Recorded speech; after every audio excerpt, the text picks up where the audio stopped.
না মহাপ্রভু জগন্নাথଙ୍କୁ তু ভুলি ন গলু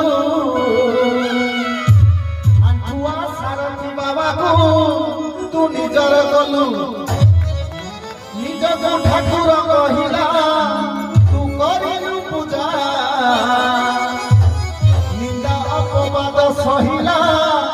জেলে কাটিলা সজা। ঠিক আছে তো তাই সমস্ত মাত্র আসিব মহাপ্রভু জগন্নাথଙ୍କୁ ভুলি ন গলু আঁঠুয়া সারথি বাবাকু তু নিজর গলু নিজকু ঠাকুর কহিলা তু করিলু পূজা নিন্দা অপবাদ সহিলা জেলে কাটিলা সজা। ও স্বামী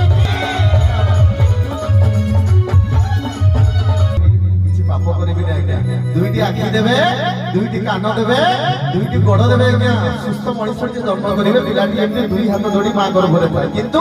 সংসারକୁ আসিলা পরে সে সব কথা ভুলি যায়। কোন কথা গীতর লেখা সেইবা লিখিছে কোন